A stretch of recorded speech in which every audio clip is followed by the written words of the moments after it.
Transcription number 95. Get ready to write. Start. Sir, the Honorable Minister has said that because this bill is of a complicated nature, he has come forward with this measure to extend the blanket cover that is to be given by another 1 year. Sir, in my opinion, the bill as such is not complicated, but the government have made it more complicated by getting into certain things which, in my opinion, are certainly extraneous for the purpose of this bill. Sir, in the course of 1 year, this bill has become up before this House 3 times. This is the third time that this bill is coming up before the House. The parent bill was introduced in December 1983, and in less than 1 year, two amending bills were being moved before us. Even at the time when the parent bill was moved, it was suggested by several members, both on this side as well as on the other side of the House, that it is safe to enumerate in the bill itself by attaching a schedule to it, to specify clearly provisions as to what would amount to an office of profit and what would not amount to an office of profit. It was then stated by the then honorable mover of the bill that it was not necessary to attach any schedule to the bill, and that the bill by itself as moved was comprehensively enough. Then, sir, certain difficulties were left, and various members of this House as well as of the other House had addressed the Honorable Law Minister, then asking him whether their remaining in a particular committee would amount to an office of profit or not. Probably looking at the numerous letters that had been addressed to the Honorable Law Minister, he was in a dilemma as to what to do. He had come forward with an amending bill to extend the life till the end of December 1984.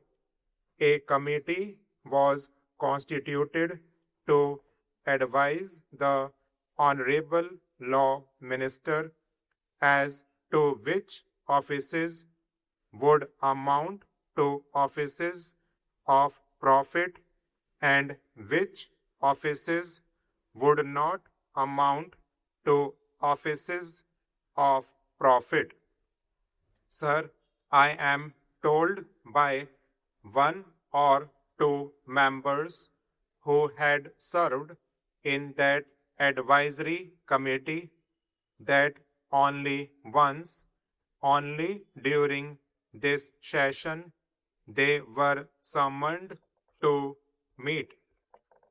I would ask the Honorable Minister, sir, this question when it was such an important measure.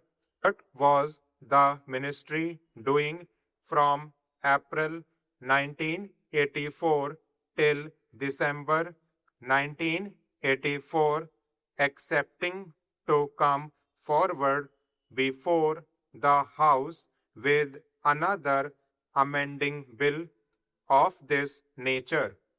Originally, sir, only 4 months' time was asked for when the parent bill was moved, and it was stated that within that period of 4 months they would come forward with a comprehensive legislation. Then again they came forward with another amending bill extending the period till December 1984.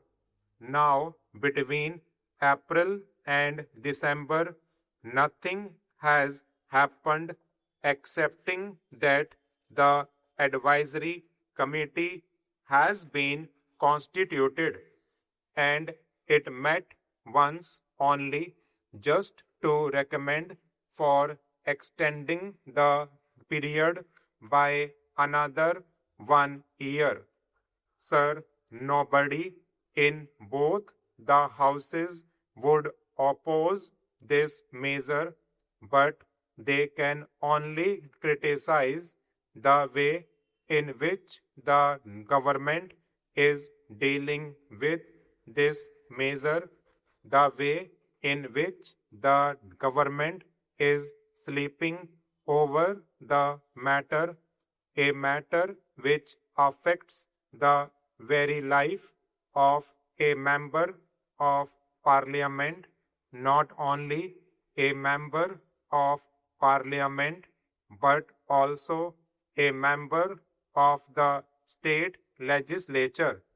As the Honorable the Law Minister has pointed out, Article 102 of our Constitution does not define what is an office of profit, except to say that a ministership or a deputy ministership or even a parliamentary secretaryship, and by a later amendment, even a whip of the Congress party would not amount to an office of profit.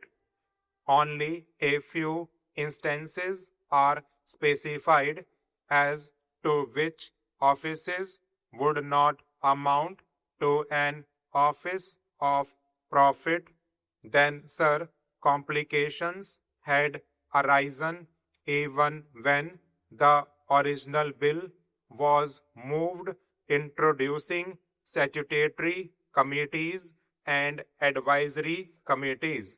What a statutory committee was, or what an advisory committee was not at all defined in the parent bill. So doubts had arisen in the minds of various members as to what would amount to a statutory committee or what would amount to an advisory committee, or even whether a vice chancellorship of a university to which are attached certain privileges like the appointment of so many persons and all that was defined as not an office of profit, and the Honorable the Law Minister was not able to say what office would amount to an office of profit, what would amount to a statutory committee, or what would amount to an advisory committee. Sir, I have only to point out that an important measure such as this, which affects the very existence of the members of parliament, should have been given a very high priority in the matter of legislation. On the contrary, not much attention was given to this. The committee met only once, and even then, nothing seems to have happened in that committee. Sir, before the matter goes to a court of law for the judges and for the lawyers to interpret what would amount to an office of profit, it is better than the Honorable the Law Minister brings forward in the coming budget session a comprehensive bill which will specify in its schedules what are offices of profit. The schedules may be of a positive character or of a negative character.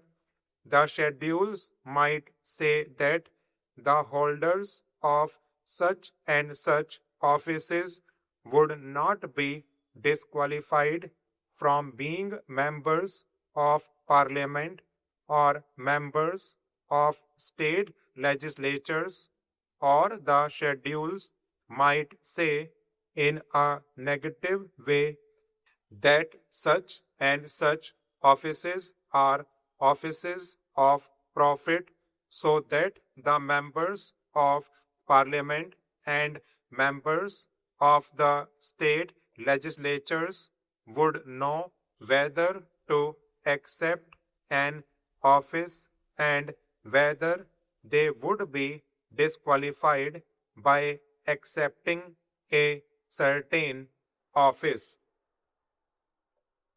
Stop.